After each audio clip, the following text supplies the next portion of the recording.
Semenjak kehadiran Redmi Note 11 series dengan Snapdragon 695 yang diadopsi oleh Realme 9 Pro juga, banyak orang yang merasa kecewa dengan HP mid-range tahun ini, tahun 2022. Lalu banyak orang yang berpikir, wah mending handphone tahun lalu yang merek ini, mending handphone tahun lalu yang merek ini. Sebetulnya jawabannya juga nggak sepenuhnya salah dan juga nggak sepenuhnya benar. Karena secara handphone memang cara spek ada kenaikan, cuma ada beberapa sektor yang menurun. Nah, jadi di video kali ini saya akan membahas handphone apa aja di tahun lalu 2021 yang masih amat sangat layak dipertimbangkan untuk tahun ini. Nah, langsung aja kita ke handphone pertama yang saya rekomendasikan. Nah, yang pertama adalah Poco X3 Pro. Nah, Poco X3 Pro adalah sebuah handphone dengan harga 3 jutaan dengan performa yang flagship sekali. Dia pakai Snapdragon 860, UFS-nya juga 3.1. Secara hardware, handphone ini tuh bagus ya, walaupun secara desain dan material body masih plastik di mana banyak orang yang kurang sreg. Ditambah lagi, layarnya juga masih IPS aja. Tapi kalau kita bisa mengabaikan semua itu, kita bisa mendapatkan sebuah keunggulan, sebuah kelebihan yang nggak dimiliki oleh brand lain, yaitu performa kelas flagship yang sesungguhnya. Karena dia pakai Snapdragon 860, Snapdragon seri 8 yang dahulu masih memiliki reputasi yang amat sangat baik sekali. Kalau dulu kalian ngambil varian tertingginya atau varian terendahnya ada di harga 3 jutaan sampai 4. Sekarang udah turun dikit kalau kalian beli di Mi Store-nya langsung. Nah, tapi kalau kalian cari second, pilihan second itu akan jauh lebih murah lagi. Dan aku bilang secara performa, bahkan handphone tahun ini pun kayaknya agak susah mengejar dari performa yang diberikan oleh Poco X3 Pro. Tapi ingat, ini handphonenya masih 4G aja. Lalu handphone yang kedua ada di Realme GT Master Edition. Nah, Realme GT Master Edition ini adalah sebuah jawaban yang ditunggu oleh Realme fans maupun para pecinta gadget setelah Realme menjual handphone-handphonenya dengan harga yang sebetulnya nggak mendang-mending banget. Setelah pasar diberikan sebuah handphone dengan spek yang biasa-biasa aja dengan harga yang tidak biasa, akhirnya muncullah Realme GT Master Edition dengan harga yang sangat masuk akal banget. Sampai-sampai dibilang Realme is back, ini Realme yang saya kenal. Nah, Realme GT Master Edition ini sangat diidolakan oleh banyak orang. Sampai sekarang sih, karena spek yang ditawarkan dan harganya itu sangat cocok dan masuk akal. Dia udah layar AMOLED, udah pakai Snapdragon seri 7 yang paling bagus saat ini, yaitu Snapdragon 778 yang udah 5G juga tentunya. Udah itu 5G-nya juga mendukung jaringan Telkomsel N40. Secara performa handphone ini ya bagus, nggak jelek. Apalagi dia juga ditemani charger 65 watt, di mana ngecharge-nya itu cukup kenceng jika dibandingkan dengan kompetitor lainnya.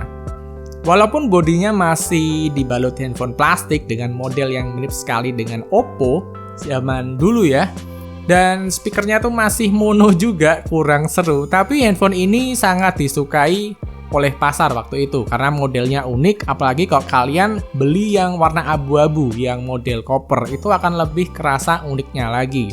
Selain itu, Realme UI juga dirasa termasuk salah satu UI yang terasa paling stabil di harganya. Dan jika kalian mencari hingga sekarang, itu stoknya masih ada. Karena dari pihak Realme Indonesia, memang dia punya stok yang banyak. Dan dia memang nyetok Realme GT Master Edition itu di luar pre-order. Jadi memang dia udah nyetok barangnya banyak. Berbeda dengan Realme GT Neo 2 yang stok barangnya tuh sesuai dengan jumlah PO-nya. Jadi setelah PO selesai nggak ada barang lagi. Sehingga sekarang udah mahal dan susah dicari. Selain itu, Realme juga dirasa banyak orang kemampuan kameranya itu lebih baik daripada brand-brand lain di kelas harganya. Apalagi grup BBK ini emang udah terkenal kalau masalah kamera lebih bikin puas untuk beberapa orang.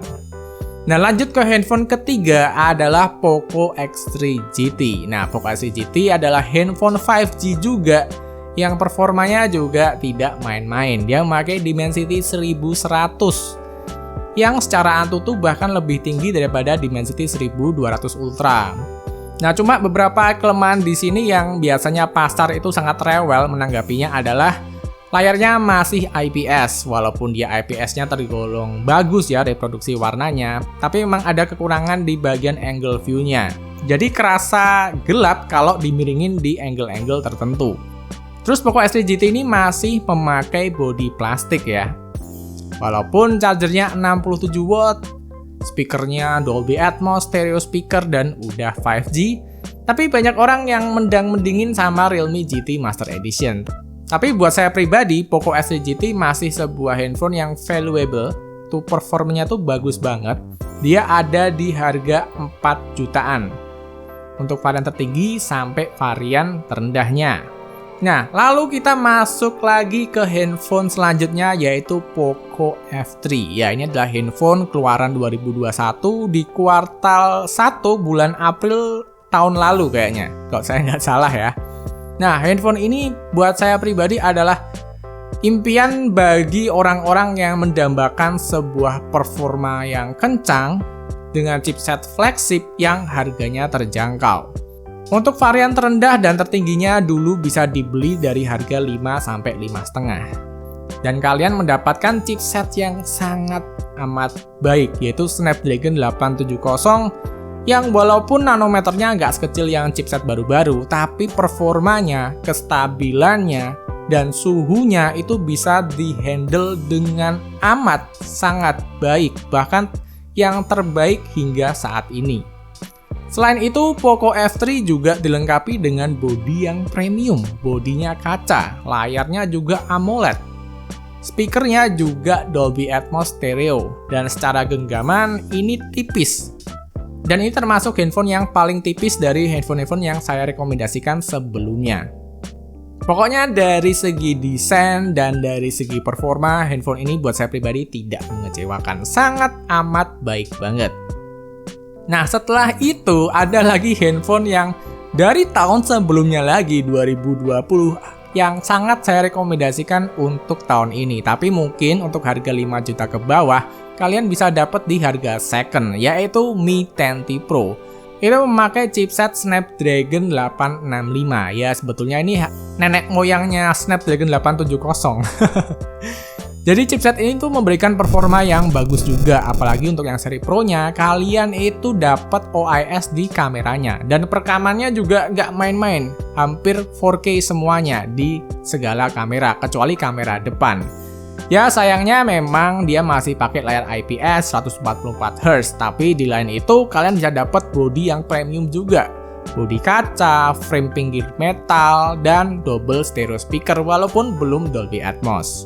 Nah, handphone selanjutnya yang saya rekomendasikan lagi, tapi nggak bisa saya rekomendasikan di video ini adalah Realme GT Neo 2. Dia sama memakai chipset dari Poco F3 yaitu Snapdragon 870, sehingga performanya pasti lebih baik lagi. Apalagi dia juga dilengkapi dengan RAM 12GB. Handphone ini banyak memuaskan orang ya, tapi harganya memang nggak bisa saya rekomendasikan karena ada di 6 jutaan. Selain itu, handphonenya sekarang juga sudah goib karena dari pihak Realme-nya sendiri juga mengklaim waktu saya datang ke Realme Solo, orangnya mengklaim kalau jumlah barangnya memang sesuai dengan jumlah yang di pre-order waktu dulu. Jadi kalau kalian nggak pre-order, kalian nggak dapat barangnya hingga sekarang. Dan akhirnya di pasar-pasar sekarang harganya juga naik dan susah untuk dicari. Nah, jadi segitu aja handphone tahun lalu yang cukup saya rekomendasikan dari harga 3 jutaan sampai harga 5 jutaan. Nah, buat teman-teman yang udah ngikutin video ini dari awal sampai akhir, saya ucapkan terima kasih banget. Dan sampai bertemu di video berikutnya. Semoga kalian mendapatkan handphone yang terbaik tahun ini. Entah itu handphone second, baru, tahun lalu, ya kan?